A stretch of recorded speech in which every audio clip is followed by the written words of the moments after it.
엄마 혹은 아빠, 아니면은 어머니, 아버지 혹은 부모님이라고 하는 단어가 아닌가 싶습니다. 물론 그 의미가 개인마다 다르겠지만은 그것이 담고 있는 온도는 비슷하지 않을까라는 생각이 듭니다. 나이가 들어도 부모님을 생각하면은 가슴이 먹먹해지는 것은 인지상정일 것입니다.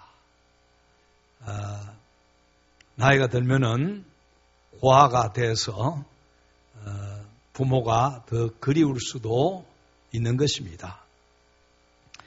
매년 5월 8일로 지정된 이 어버이날은 어른과 노인을 공경하는 경로효친에 우리나라의 전통적 미덕을 기리는 그런 기념일입니다. 핵가족화로 퇴색해가는 어른 봉양과 경로 사상을 좀 바로 세우고 확신하기 위한 것인데, 처음에는 어머니 날로 정했다가 1973년에 어버이날로 변경이 되었습니다. 물론 이 어머니날의 시작은 우리나라가 아니고 미국의 교회로부터 시작된 것을 우리가 알 수 있을 것입니다. 우리나라는 예로부터 동방예의지국이라고 불렀습니다. 어른을 공경하고 형제간의 우애가 깊으며 아래 사람을 사랑하는 이 아름다운 전통을 가진 그런 나라인데, 그 중에 근본이 되는 것이 있습니다. 그것이 효사상입니다. 이 모든 것 중에 가장 근간이 되는 것이 효라는 이야기입니다. 이 효의 출발은 어버이와 자녀 사이에 형성되는 원초적 관계로부터 출발합니다. 부모와 자식과의 관계를 원초적이라고 하는데, 그것은 부모의 사랑은 무조건 사랑이고 내리 사랑이고 그게 본능이기 때문에 그렇습니다. 이런 관계 속에서 효라고 하는 것은 깊은 의미가 있습니다. 효라고 할 때는 효를 행하는 그 자신의 존재를 소중히 여기는 행위가 되어지고, 그 다음은 자신의 존재를 가능케 해준 부모에게 감사드리고 보온하는 것입니다. 그 다음에는 이 후손들에게 자신의 존재를 물려주는 귀한 질서입니다. 그래서 성경은 부모를 자녀들의 가정 내에서의 하나님의 대리자라고 그렇게 설명을 합니다. 하나님의 대리자라고 하는 여기에는 생명을 부모를 통해서 우리가 받고, 그리고 그 부모의 양육을 통해서 자녀들이 자라가고 가르침을 받고 온전한 성인이 되기 때문에 그렇습니다. 그래서 성경은 자녀들을 주 안에서 부모에게 순종하고 공경하라고 가르칩니다. 이것이 옳으니라고 단언하고 있습니다. 이건 선택적인 문제가 아니라는 이야기입니다. 자녀들은 주 안에서 부모에게 순종하고 부모를 공경하는데, 이거는 옳은 일이기 때문에 반드시 해야 된다라고 하는 그런 말씀입니다. 그리고 부모에게 순종하고 부모를 공경하는 그 자녀에게는 복을 약속을 하셨습니다. 우리 인간은 모든 동물 중에서 어릴 때부터 보호를 받지 않으면 자랄 수가 없습니다. 어떤 짐승은 태어나자마자 제 발로 일어서서 걸어다니고 먹을 것 찾아 챙깁니다. 그러나 인간은 그렇게 할 수가 없습니다. 출산 이후에 자라도록 보호해 줘야 됩니다. 성인이 되도록 뒷바라지해 주는 그 생명을 잉태할 뿐만 아니라 그 생명이 존재케 하도록 하는 사람이 있어야 되는데 그 사람이 부모라고 하는 이야기입니다. 그런 의미에서 부모는 가정 내에서 하나님의 대리자라고 이야기할 수가 있는 것입니다. 예수 그리스도의 사랑은, 하나님의 사랑은 막연한 사랑이 아닙니다. 구체적이면서 그 사랑을 우리가 내리사랑이라고 이야기합니다. 여러분, 우리가 하나님을 보이지 않지만은 믿어가는 이유가 무엇입니까? 하나님을 믿어갈수록 하나님의 살아계심을 우리가 아주 긴밀하게 느낄 수 있고, 또 특별히 그 하나님의 내리사랑, 그걸 깨달을 수가 있는 것입니다. 여러분, 부모의 사랑이 눈에 보입니까? 보이지 않습니다. 그래도 그 사랑은 있는 것입니다. 하나님의 사랑도 매 마찬가지입니다. 성경은 우리가 먼저 하나님을 사랑한 것이 아니요, 하나님이 우리를 먼저 사랑하셨다고 그랬습니다. 할렐루야. 자녀가 부모를 선택한 것이 아니라 부모가 자녀를 낳아서 길러주신 것입니다. 그래서 부모의 사랑도 하나님의 사랑과 비슷한 것을 가지고 있기 때문에 내리사랑이라고 이야기합니다. 하나님의 사랑도 내리사랑이요, 부모의 사랑도 내리사랑이라는 이야기입니다. 부모의 사랑이 어떤 면에서 차이가 있지만은 또 어떤 면에서는 상당히 닮았습니다. 하나님이 우리를 사랑하시고 우리를 사랑하시기 때문에 독생자를 죽음에 내주셨습니다. 그리고 우리 주님 예수 그리스도는 우리를 위해서, 우리를 대신해서 십자가 위에서 죽어주셨습니다. 옛날에 부모는 자식을 위해서 모든 것 다 내어주고 껍데기만 남는 그런 경우들이 있었습니다. 자녀 다 키워놓고 나면은 남는 게 없습니다. 몸은 늙었고 할 수 있는 일은 없고 입에 풀칠하는 것도 어려웠습니다. 그런 가운데 자식이 부모를 잘 복양하지 아니하면은 계대가 형성될 수가 없습니다. 이 부모의 사랑을 이제 가시고기를 예로 들기도 합니다. 가시고기는 산란기에 암컷이 알을 낳고 떠나면은 그때부터 모든 양육은 이 순놈이 담당을 하는데, 가슴 지느러미와 입을 사용해서 알이 부화될 때까지 아주 신선한 공기를 계속 제공을 해야 됩니다. 그래서 쉬지 않고 이렇게 공기를 만들어서 제공하고 또 알이 부화할 수 있도록 청소를 이렇게 하는 것입니다. 침입자들로부터 생명을 걸고 보호를 하는 것입니다. 그러다가 새끼가 부화되고 새끼가 자라서 독립하게 되어지면은 수컷은 생명을 마감하게 되어지는 것입니다. 소설도 나왔고 영상물 나왔는데, 가족을 위해 수고하다가 조용히 사라지는 그 어버이들의 모습을 닮아서 큰 감동을 주었습니다. 여러분, 우리는 하나님의 자녀로서 이 어버이 주일을 맞아서 우리의 영의 아버지이신 하나님을 잘 경외하는 하나님의 자녀로 다시 한번 자리매김하기를 주의 이름으로 축원합니다. 영의 아버지 하나님을 잘 경외하는 사람은 육신의 부모의 그 은혜를 알고 또 부모도 잘 공경하게 되어지는 것이고, 또 스승의 은혜도 기억하고 그 은혜에 보답하려고 하는 그런 모습들이 보이는 것입니다. 자, 하나님의 백성들은 이런 좋은 하나님 주신 진리의 가치 안에서 하나님의 자녀다운 이런 모습들이 우리 가운데 나타나야 됩니다. 요즘은 부모를 대적하는 일들이 얼마나 많이 있습니까? 어느 유치부에 다니는 아이가 어느 날 집에 돌아와서 뭘 종이를 내놓고 열심히 외우고 있었습니다.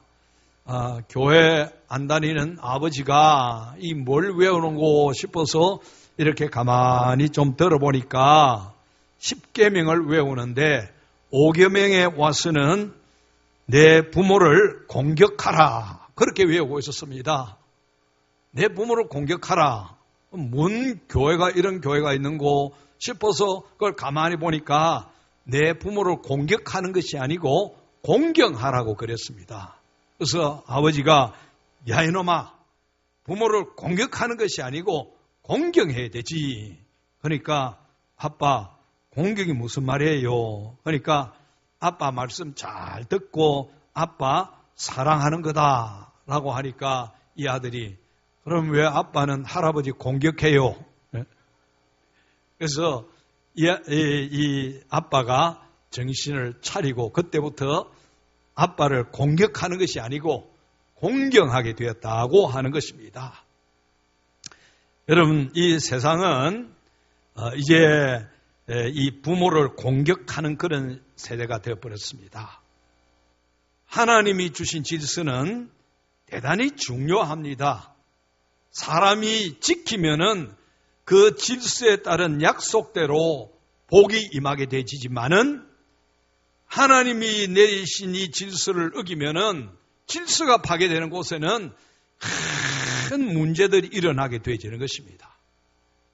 부모를 공경하고 부모에게 효를 다하라고 성경 가르치고 있는데 이 세대는 그렇지 않습니다. 그러다 보니까 여러분 이 사회가 어떻게 되어가고 있습니까? 얼마나 어려워가고 있습니까? 권위라고 하는 것은 하나님이 부여해 주신 것입니다. 부모의 권위가 없으면 자녀 교육이 안 됩니다. 스승의 권위를 인정하지 아니하는 곳에는 참된 교육이 이루어질 수가 없습니다. 하나님의 권위를 인정하는 곳에는 반드시 하나님의 놀랍는 복과 은혜가 임하게 되어지는 것입니다. 개인도 그렇고 가정도 그렇고 국가도 그렇습니다. 이 권위는 하나님이 허락하신 것이기 때문에 하나님의 권위를 존중히 여길 때 하나님도 우리를 존중히 여겨주십니다. 부모의 권위를 인정하고 그리고 스승의 권위를 인정하는 곳에 사회가 잘 될 수밖에 없는 것입니다. 영국의 유명한 역사가 에드워드 기번이 로마 제국의 멸망사라고 하는 책을 썼는데 이분뿐만 아니고 많은 학자들이 완벽했던 그 제국이 어떻게 해서 멸망했을까? 이 로마 제국은 얼마나 강력했습니까? 그리고 오랫동안 로마 제국은 절대로 무너지지 않을 것으로 생각했는데 그 로마 제국이 하루아침에 무너지고 말았습니다. 많은 학자들이 그 멸망의 원인을 찾았는데 도덕적으로 타락한 것도 있고 외적의 침입도 있었습니다. 다 그의 원인이 될 수가 있습니다. 그러나 가장 중요한 원인은 젊은이에게 있다고 그렇게 책에 쓰고 있습니다. 그 당시에 로마의 젊은이들이 대로마 제국에 도취되어 있었습니다. 대로마 제국. 여기에 대한 자부심이 굉장했습니다. 우리는 대로마 제국의 영광스러운 명예스러운 시민이다라고 자부심을 가지고 그 힘에 도취되고 그 부에 도취되어 있었습니다. 그러다 보니까 과거의 역사 그리고 과거의 이 로마 제국을 이끌어 왔던 어른들의 죄와 판단력을 거부하기 시작했습니다. 노인들을 배척했습니다. 그들이 쌓아뒀던 지식, 경력, 이걸 멸시하기 시작했습니다. 그 당시에 로마의 원로원은 페단도 있었겠지만은 로마를 이끌어오는 중요한 기반이 되어졌는데 젊은 세대들이 로마의 이 원로원을 없애고 그리고 자기들의 이상을 펼쳐가겠다라고 반기를 들었습니다. 심지어는 그 당시에 그 구호가 무엇인가 하니 60 이상의 노인들은 다리 밑으로 떠밀어 버려라 그랬습니다. 그래서 더 기본은 이렇게 어른들의 말을 듣지 아니하고 부모의 말을 듣지 아니하고 원로들을 무시한 채 시행착오를 겪다가 결국은 로마가 멸망당했다고 결론을 내린 것입니다. 잠언, 성경 잠언에 보면은 23장 22절에 너를 낳은 아비에게 청종하고 내 늙은 어미를 경히 여기지 말아라 그랬습니다. 부모가 없이 나의 존재가 있을 수가 없습니다. 역사 속에서 과거 우리 선배들이 쌓아놓은 그 지혜, 경륜 없이는 오늘이 있을 수가 없는 것입니다. 우리나라도 매 마찬가지입니다. 우리 교회도 매 마찬가지입니다. 내 개인뿐만 아니고 교회도 나라도 역사가 있습니다. 여러분 우리 자신이 부모 없이 역사 없이 갑자기 내가 성인이 돼서 이 땅에 태어났습니까? 오늘의 이 모습이 되었습니까? 제 부모님도 시골에서 자식을 낳아서 믿음으로 키우고 그래도 교육시키기 위해서 얼마나 애쓰고 힘쓰고 했는지 그런 부모의 과거 역사가 있었기 때문에 오늘 내가 있는 것입니다. 여러분 우리 교회도 매 마찬가지입니다. 올 8월 되면은 우리 교회 설립 기념 예배를 드리겠지만은 우리 믿음의 선배들 얼마나 수고하고 피눈물 흘리고 애 많이 썼습니까? 여러분 교회라고 하는 것이 그저 이루어지는 것은 아닙니다. 나라와 민족도 매 마찬가지입니다. 이 나라가 여러분 과거의 역사 무시하고 오늘 내 지혜, 내 힘, 내 능력으로 된다라고 생각하면은 로마 제국의 멸망을 우리도 겪을 수 있다는 것을 알아야 되는 것입니다. 성경에는 디모데전서 5장에 보면은 늙은이를 꾸짖지 말고 권하되 아버지에게 하듯 하며 늙은 여자에게는 어머니에게 하듯 하며 그랬습니다. 교회의 좋은 모습, 그리스도의 좋은 모습, 더 나아가서 여러분 온 세상의 좋은 모습은 늙은이를 아버지처럼 늙은 남자, 그러니까 어른들을 대하되 아버지, 어머니 대하듯이 하면은 좋은 사회가 된다는 이야기입니다. 좋은 사회가. 여러분 교회도 어른들을 잘 공경하고 어른들은 우리 후세대들을 위해서 기도하는 것. 부모 앞에 기도하는 것이 여러분 부모의 기도가 얼마나 그 놀랍고 큰 것입니까? 제가 군대에 있을 때 우리 아버지가 이제 하나님의 부르심을 받고 천국 가셨습니다. 제대를 하고 오니까 우리 목사님이 교회에서 나를 데리고 가는 곳이 있었는데 그때만 해도 마룻바닥이었습니다. 마룻바닥. 그 마룻바닥 제일 앞자리에 얼룩이 쪄 있었습니다.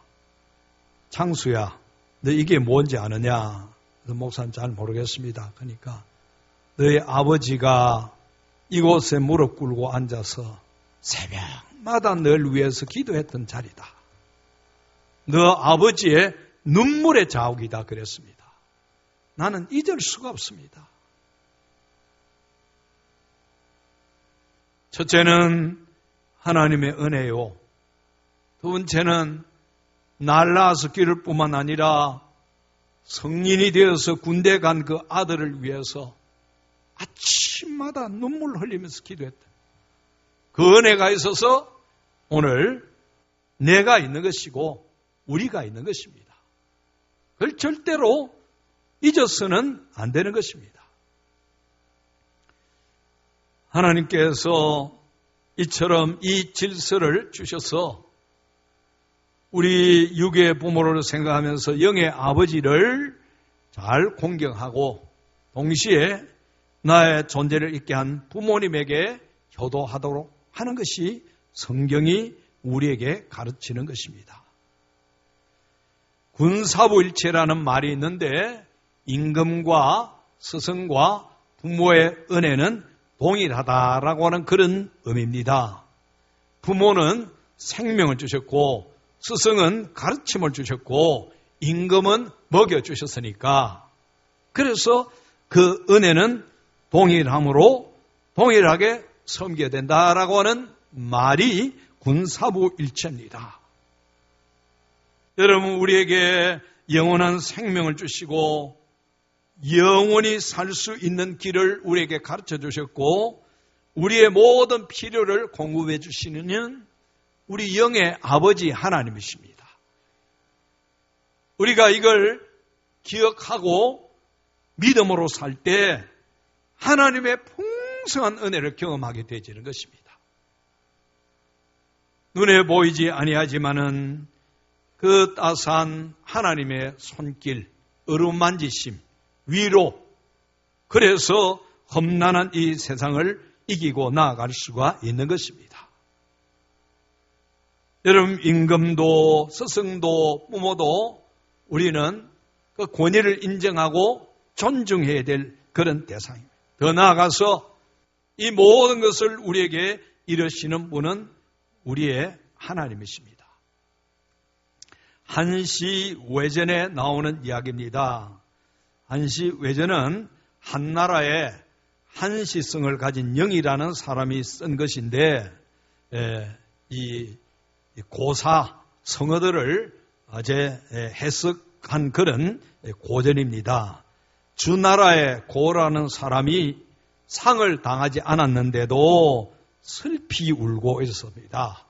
공자가 그 고에게 우는 까닭을 물었습니다. 너는 상을 당하지 않았는데도 어찌 그리 슬피 우는고? 그러니까 고가 대답을 합니다. 제가 잘못한 것이 셋이 있습니다. 첫째는 젊어서 제후에게 공부하면서 부모를 돌봐드리지 못한 것. 두 번째는 나의 뜻을 높이 세웠지만은 군주를 섬기는 일에 소홀한 것. 세 번째는 친구와 친하게 지내다가 사이가 소원해서 끊어진 것.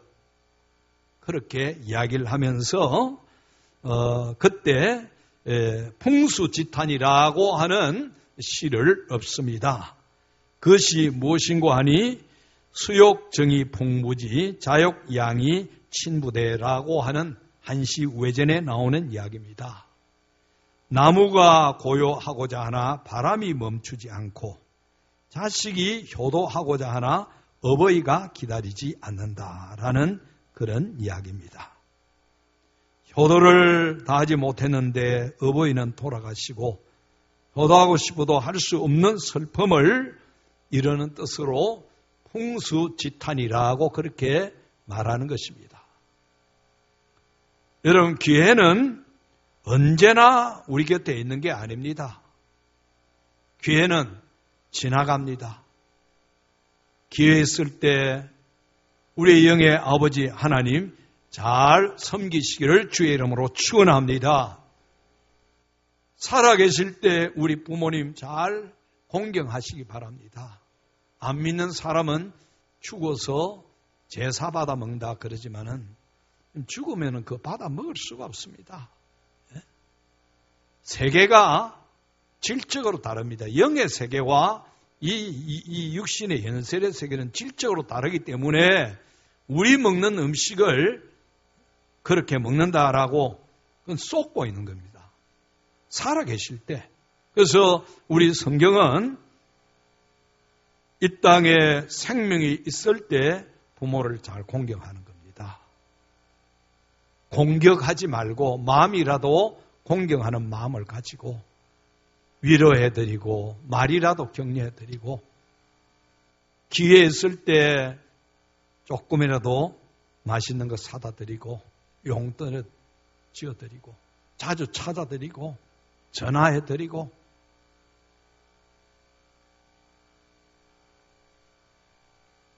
여러분 그것이 하나님이 인륜에 주신 귀한 법칙인 줄 깨닫고 그렇게 하시기를 주의 이름으로 축원합니다.